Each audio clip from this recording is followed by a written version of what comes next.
우리나라 여성의 음주율이 해마다 늘어난 것으로 나타났습니다. 특히 20대 여성의 월간 폭음 비율이 40%를 넘어섰는데요. 지나친 음주는 간에 영향을 줄 뿐만 아니라 당뇨병 등 다양한 대사증후군의 위험도 높이기 때문에 주의가 필요합니다. 네, 그래서 이 시간은 전문가와 함께 20대 여성의 음주율이 증가한 원인과 주의해야 할 질환에 대해서 살펴보겠습니다.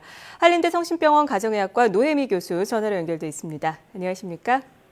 예, 안녕하십니까? 네, 요즘 과일 맛이 나거나 도수를 낮춘 순한술이 인기를 끌고 있는데요. 이렇다 보니까 여성 음주율이 좀 늘어났다는 조사 결과가 나왔습니다. 구체적으로 우리나라 여성의 음주율 얼마나 증가했다고 볼 수 있습니까? 예, 질병관리본부에서 발표한 국민건강영양조사 자료에 따르면 2005년 여성의 월간 음주율은 37% 정도였는데요. 매년 증가해서 2013년에는 47% 정도를 기록하고 있습니다. 네. 특히 20대 여성은 월간 음주율이 60% 정도로 가장 높았고요. 그 다음에 이제 여성의 폭음 기준인 한 번 술자리에서 소주 5잔 이상 드시는 여성도 20대에서는 44%에 달했습니다. 예. 20대 여성의 경우 2005년에 비해 거의 2배 가까이 증가한 수치를 보이고 있는데요.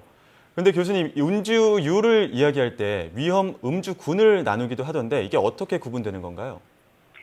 예, 하루 한두 잔 정도의 이제 적정량의 음주는 좋은 콜레스테롤 수치도 높이고 심혈관 질환 사망률을 감소시키기 때문에 몸에 이제 괜찮은데요. 하지만 이제 적정량 이상 음주를 드시게 될 때는 여러 가지 신체적 문제를 일으킬 수 있습니다.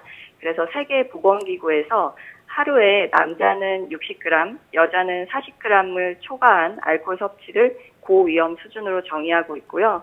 소주나 맥주 등 주종에 따라서 이제 알코올 도수가 다르지만 보통 도수가 높은 술은 작은 크기의 술잔을 사용하기 때문에 술잔 한 장당 약 8g의 알코올이 들어 있고요.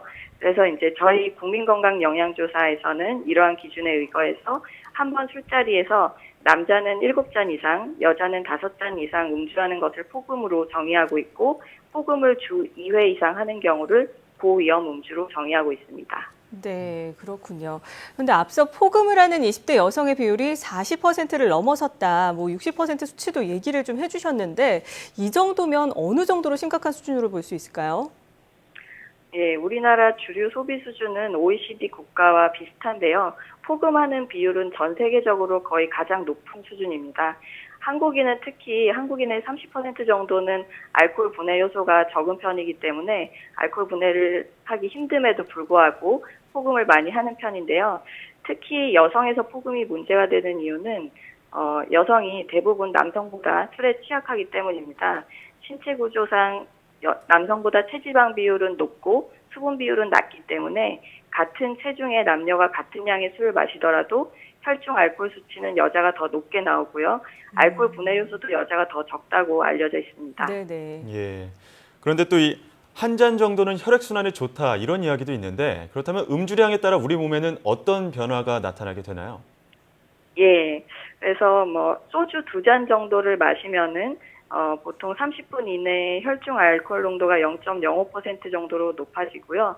이것을 이제 완전히 분해하는데 6시간 정도 소요가 됩니다. 근데 이제 두 잔 이상 드시게 돼서 3잔 정도 드시게 되면은 알코올이 중추신경을 억제해서 자극에 대한 반응이 느려지고 5잔 정도 드시면 감각과 운동 조절 능력이 떨어지고요. 7잔, 한 병 정도 드시게 되면 판단력이 떨어지고 팔다리가 풀어지고 몸을 가누지 못하는 현상이 나타날 수 있습니다. 네. 그런데 아무래도 음주를 할 때는 안주도 좀 많이 곁들이게 되는데요. 그래서 잦은 회식이나 술자리 때문에 체중이 늘어나는 게 아닌가 이런 걱정하시는 분들 꽤 많은데 음주가 비만의 위험도 높이는 게 아닐까 싶은데 실제로 어떻습니까?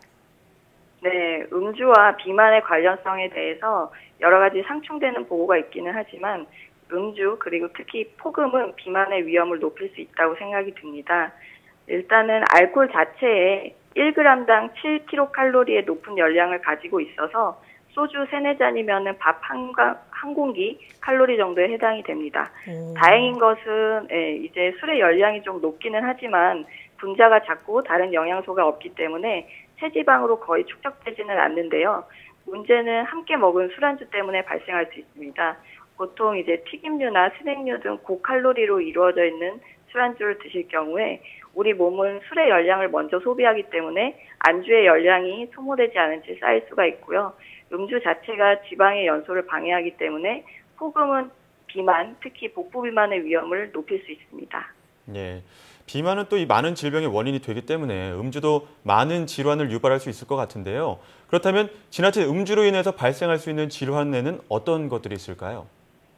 예, 술을 오랫동안 드시게 되면은 기억력이 떨어지고 알코올성 치매가 발생할 수 있고요. 그리고 잘 아시다시피 간에 부담을 주기 때문에 지방간과 간경화가 생길 수 있습니다. 그리고 확장성 심근병증이라고 심장질환이 생길 수도 있고요.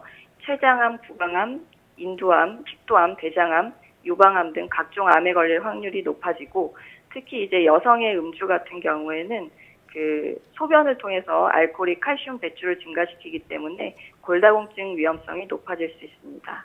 네, 여러 가지 질환에 대한 문제도 있는데 사실 주변에서 보면요. 술을 마실 때 속을 좀 보호해야겠다 이런 마음 때문에 유제품을 먹기도 하는데 술을 먼저 먹기 전에 이게 실제로 도움이 될까요? 예, 많이들 드시는데요. 우유는 약 알칼리성이기 때문에 위산을 중화시켜서 일시적으로는 속쓰림 증세가 좀 좋아진다고 느끼실 수도 있습니다. 네. 그런데 이제 우유 안에 칼슘이 결국은 위산 분비를 촉진하는 역할을 할 수 있기 때문에 위험을 또 악화시킬 수도 있습니다. 예. 그렇다면 교수님, 또 사람마다 음주량도 다르지 않습니까? 이 자신의 음주량이 적당한지 혹은 위험 수준인지 자가 진단하는 방법은 없을까요? 예, 일단은 한 자리에서 남자는 소주 7잔, 여자는 5잔 이상 드시는 폭음을 하시는 경우는 고위험 음주일 가능성이 매우 높아지고요.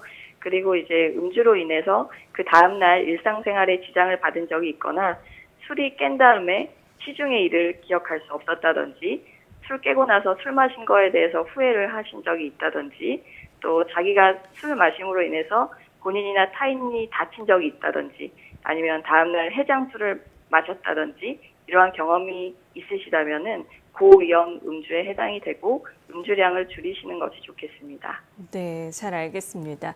지금까지 한림대 성심병원 가정의학과 노혜미 교수와 함께 이야기 나눴습니다. 오늘 말씀 고맙습니다.